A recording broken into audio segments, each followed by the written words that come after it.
Right now on the special midterm election episode of Hoosier News Source, we have a breakdown of Bloomington's local races and voting. And we'll tell you how to avoid misinformation around elections.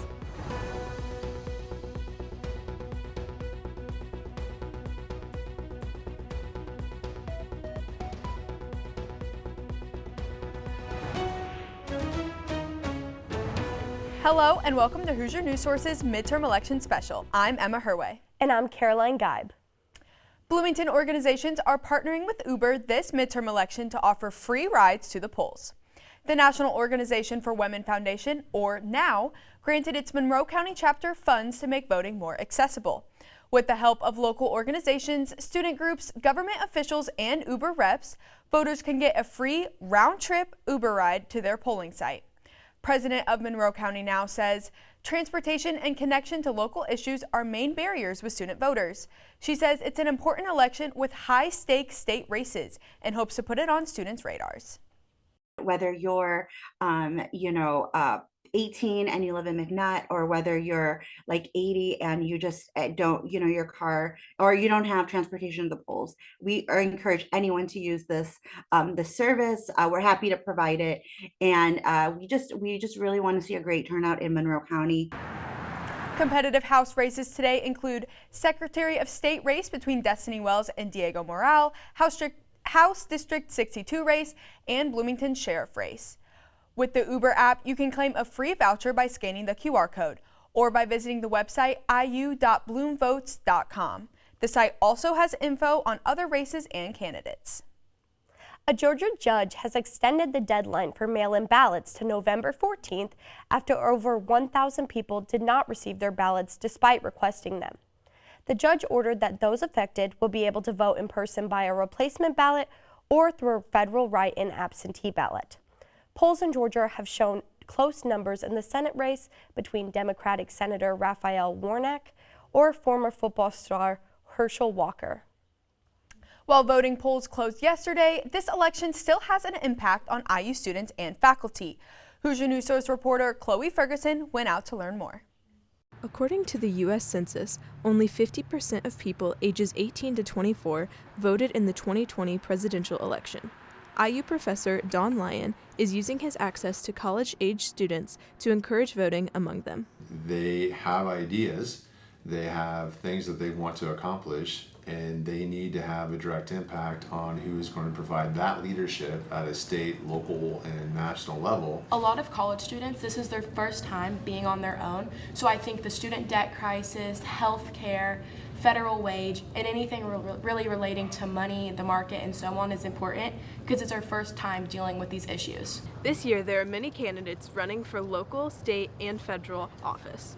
Some major topics regarding the midterm elections include whether or not climate change is a threat to the stability of our country, regulations related to the possession of firearms, abortion rights, race, and immigration. Indiana U.S. senators play a key role when it comes to how these issues impact the constituents. That individual is not representing us only on a state level, but on a federal level. But why is this representation so important? They are in charge of representing us as Hoosiers for bills, amendments, and basically anything we want to be changed. That is who is in charge for the next 6 years. For Monroe County Commissioner, Democrat Lee Jones is running for re-election against Republican Perry Robinson.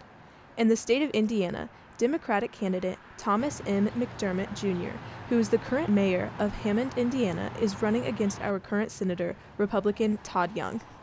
These positions will impact the lives of Hoosiers of all ages, which is why Professor Lyon feels young people should get out and vote. They will be able to help decide the path this country is going to take. And why Chloe Johnson is so passionate about this election. It shows what we believe in and lets us fight for what we believe is right. Once the votes are counted and casted, college students often wonder where they will see the impact of exercising their rights. The local government voting has a huge impact because we see these firsthand. For college students, this might be the first time they see their opinions impacting the world around them. They have ideas on what they want done. They need to voice that opinion, and the way to do that is through voting. Midterm election results will not be finalized until November 9th. With Hoosier News Source, I'm Chloe Ferguson. Election results will continue to be confirmed throughout today. You can watch IUS TV's coverage from last night's elections on our YouTube at IUS TV. In recent elections, misinformation has been a growing concern. But what is it? Misinformation is the dissemination of false, inaccurate information. Those conveying the misinformation believe it to be true and spread false information unintentionally. This is a key distinction from disinformation, which is false and intentionally told. Misinformation can be found anywhere, but has become a growing issue on social media. Twitter, Facebook, TikTok, Instagram, and other platforms can make it difficult to determine what is true and what is false. IU professor Jason Pfeiffer describes the definition of misinformation. Unintentional instances of passing along or sharing or distributing information, and information that maybe is lacking in quality or accuracy. There are steps you can take to avoid falling into the misinformation trap. Fact-checking and verifying sources are two simple ways to ensure you are receiving and sharing accurate information. Coming up on Hoosier News Source, an in-studio interview with a political analyst from IU Student Government. And we ask students why they vote.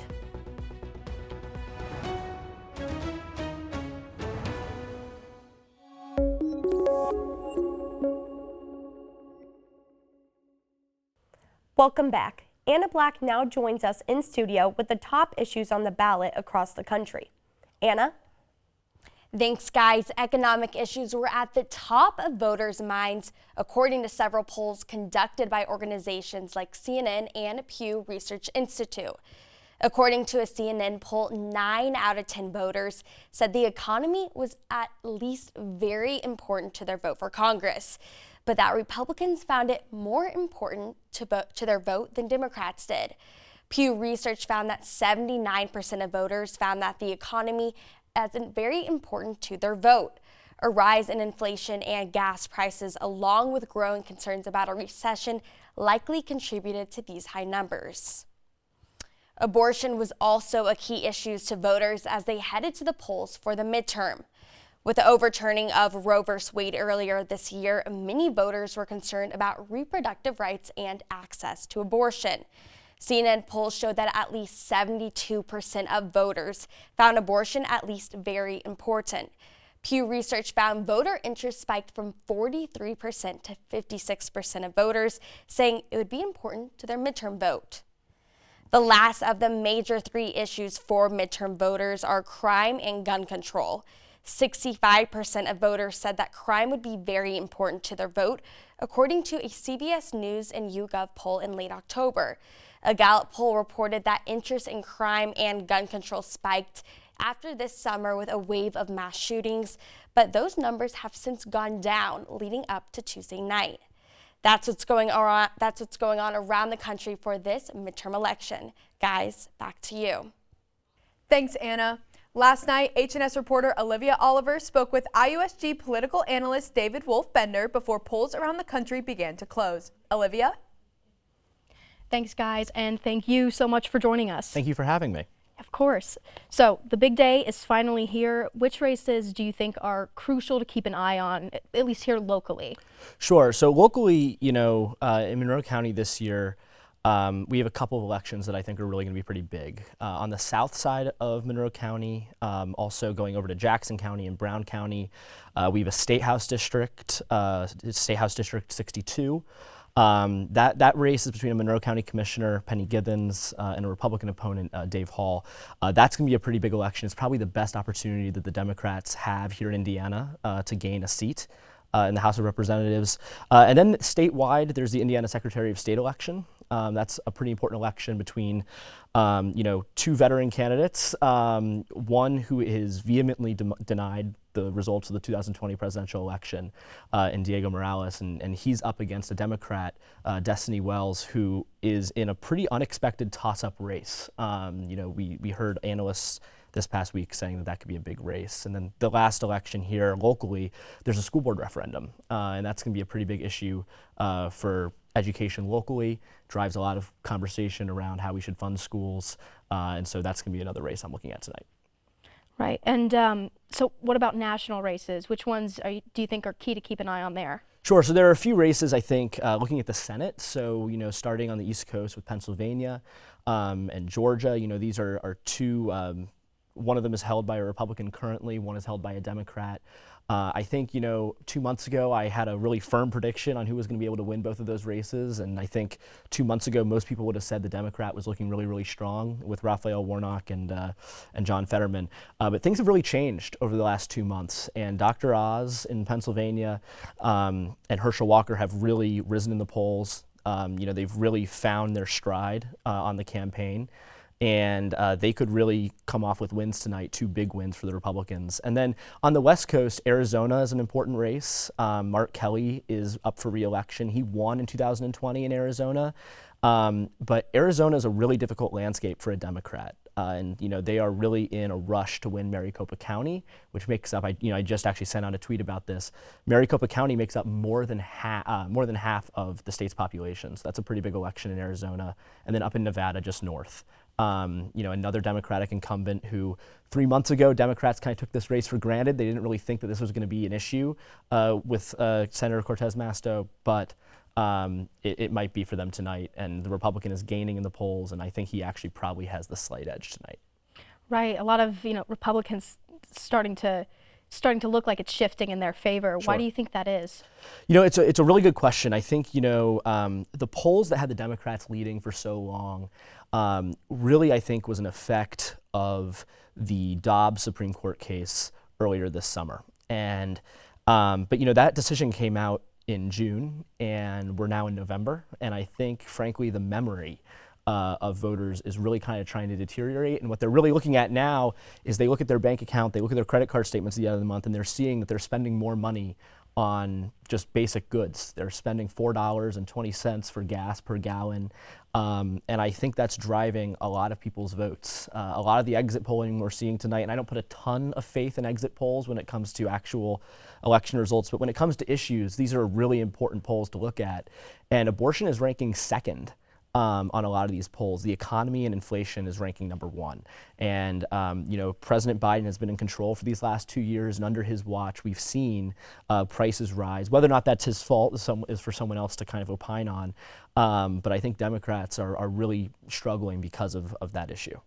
Right, and what are some of those other key issues that you think are really driving voters to the polls? I mean, you mentioned abortion, and you mentioned those basic goods just rising in prices. Mm-hmm. What are some others that you think are really pushing? This is a good question. I think when you get down on the issue ballot, it gets a little bit more complicated in where we should look. But one issue is really education. I think COVID-19 really exacerbated a lot of already present inequities in education. I think people wanted their students and kids back in school earlier than they actually got back to school. And even though that's actually not an explicit national issue, in fact, the federal government actually has very little to do with that.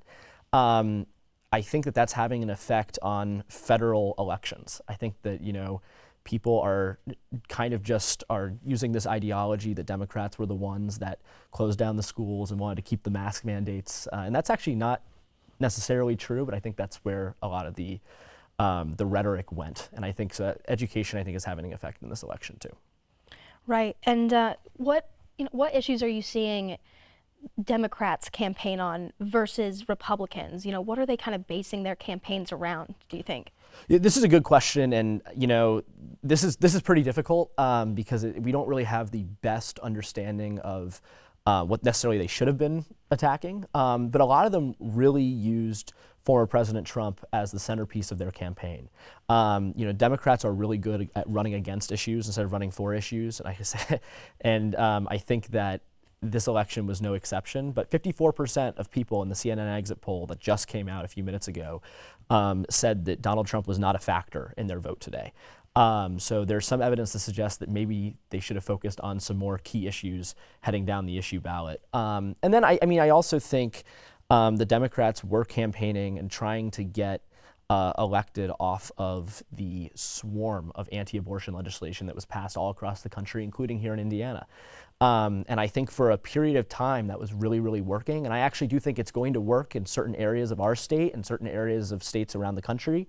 But I don't know if it's going to be able to win elections at the 50% mark that I think some of them need to hit tonight. Right.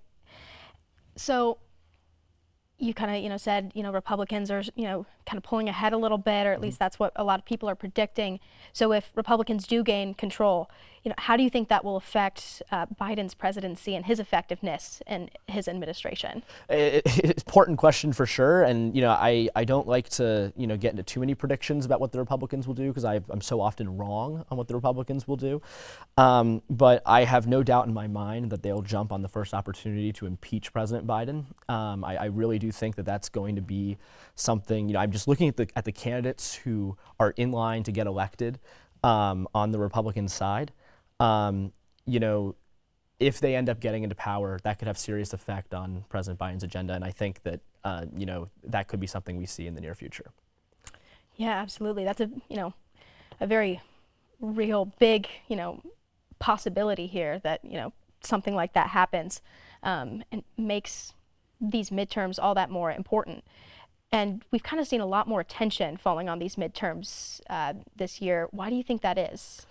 Yeah, it's a good question. I think after January 6, 2020, or 2021, excuse me, I think that Democrats are putting a lot of pressure on the idea of election, democracy as a centerpiece of campaigns.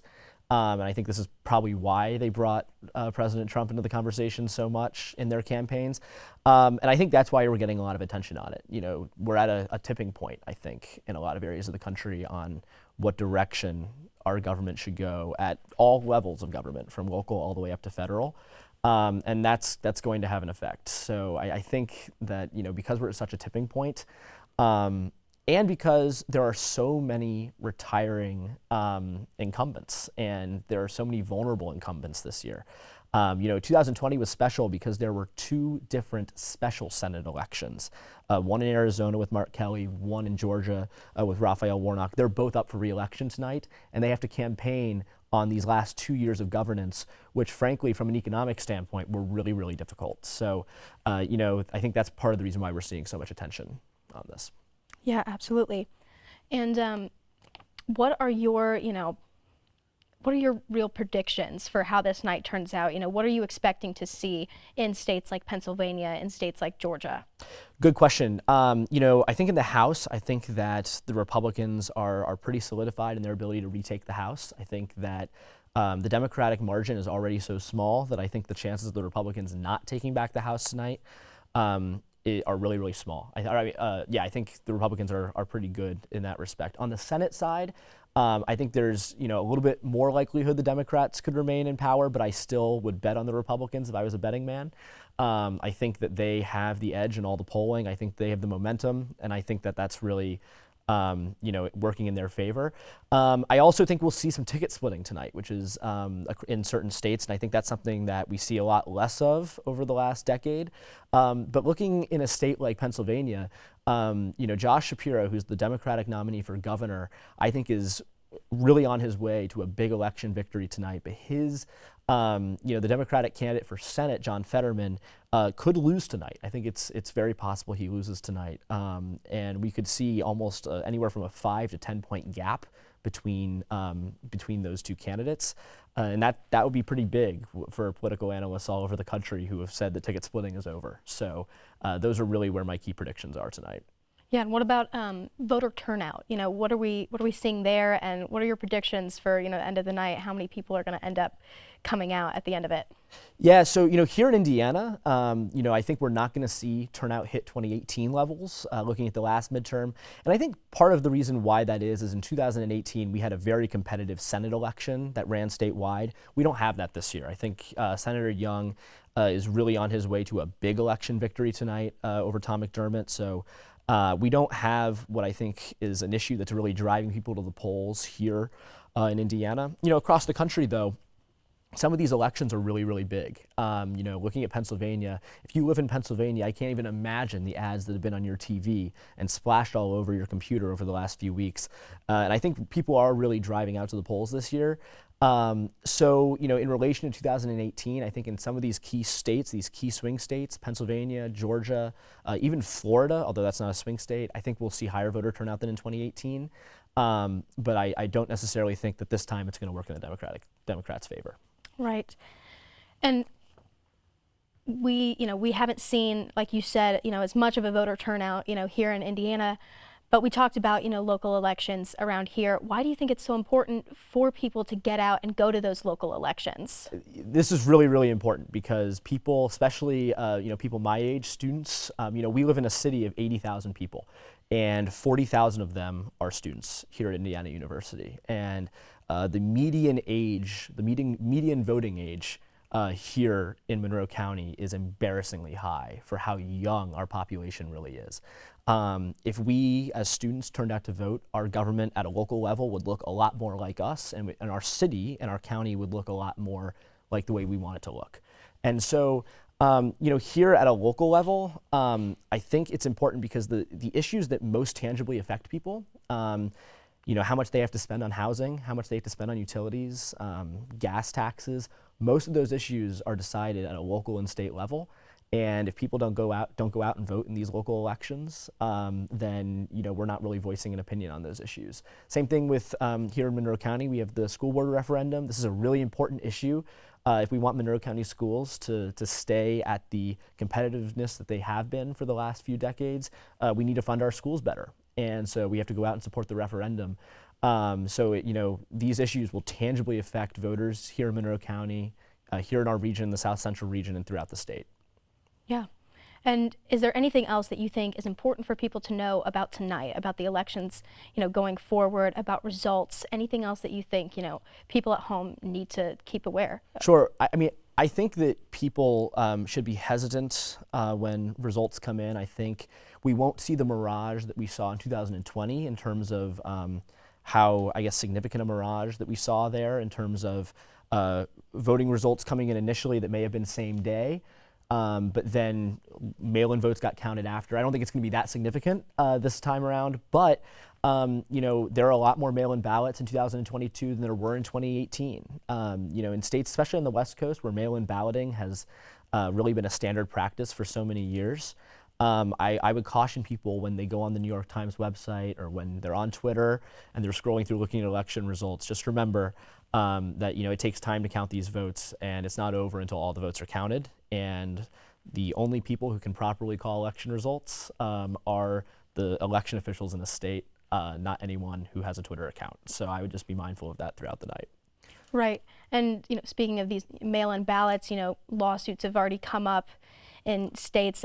Georgia has already had Cobb County with postponing those until believe it's November 14th for mail-in ballots. Citizens didn't receive those mail-in ballots. So what are you expecting, going forward there with lawsuits and mail-in ballots, some of the controversies there? Sure. I think, Pennsylvania is going to be a hotbed for lawsuits, I think, as it was in 2020. President Trump used Pennsylvania as the site of the 2020 for the 2020 election lawsuit that went all the way up to the Supreme Court. I don't know the effect that lawsuits will have. I'm sure we'll see some. I think the margins on some of these elections are going to be very, very small, talking about 1 or 2 points. And, especially in a post-2020 world, post-January 6th world, with so many election deniers on the ballot, I'm sure that we'll see lawsuits now and after the election. And it's not over till it's over, but most of those post-election lawsuits end up being frivolous, and we'll see how the courts deal with that. Right. Well, thank you so much again for joining us. And guys, back to you. Thanks, Olivia. Reporter Madison Reinberger took to the streets to see what encourages IU students to vote. Let's hear from what they had to say. What makes you want to vote? I don't know. I feel like it's just the right thing to do because it's like your one job to vote for people, Yeah, okay. So voting on cookies, say somebody wants say it's a vote between me and him, and I'm like, and you, so it's not just 2 people. Say I want say we're trying to go to Insomnia Cookies for a cookie, we're gonna have a hangout session later. And then somebody's like, what cookie should we get?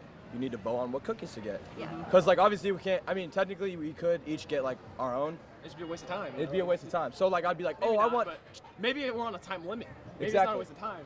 And maybe they don't want to be like, yo, I'll get a chocolate chip for him, I'll get a peanut butter. We gotta get a bundle. So then I would be like, oh, I vote chocolate chip. And you'd be like, I vote. What is it? What is it? What? oatmeal raisin. Oatmeal raisin. Oatmeal raisin. Oatmeal So raisin. then what would you vote? Snickerdoodle. Oh, okay. Okay. Then that would be a little difficult. But Yeah. say you were to vote chocolate chip. Oh, my fault. I could have said Then that. My fault. Then we would be like, oh, chocolate chip. It would suck for him, but it'd be great well, for us. Yeah. Majority rule, Exactly. Yeah. Do you plan on voting? Sure, yeah. Yeah. Okay, and why do you want to vote? Because I know like the attendance or like the participation recently in the past with our age group specifically is kind of low. So just adding to like the decision-making process is pretty important. Yeah, I would say just to advocate and to speak up for what I personally believe in. I think it's important to go vote. So. Historically, voters 18 to 24 have some of the lowest voter turnout numbers for elections, so it is reassuring that there are IU students out there who are eager and ready to vote. Yeah, Caroline, I completely agree. As we continue to receive more information over the next few days regarding the election, it will be interesting to see how many young people voted this year. And speaking of young voters, IU participated in the Big Ten Voting Challenge again this year to boost voter turnout among students. The Big Ten Voting Challenge is a competition involving 14 college campuses in the Big Ten Conference for students engaging in local elections. There are 2 awards, one for the greatest overall turnout and one for the greatest increase in voting rates. The Political Civic Engagement Program, or PACE, helps facilitate the competition here at IU. Associate Director Mark Fraley says it is incredibly important to get students involved in voting so they have a say in important community issues. These might be things that impact small things like roads or construction projects. They might be things that carry much bigger issues like civil rights. But all of these matter in terms of creating a society where we belong and we know that we can function in. Fraley said he hopes this challenge encouraged students to vote both in Bloomington and in their hometowns, and got students thinking about the issues in their communities that they want to see solved. Thank you for watching this week's special midterm election episode of Hoosier News Source. For more information on this week's stories, check out iustv.com. Also, don't forget to check out our live coverage with the IDS and WIUX from last night's election on our YouTube at IUSTV. Check us out on Instagram and Twitter at IUSTV News. I'm Emma Herway. And I'm Caroline Guide. From Bloomington, Indiana, we'll see you next time.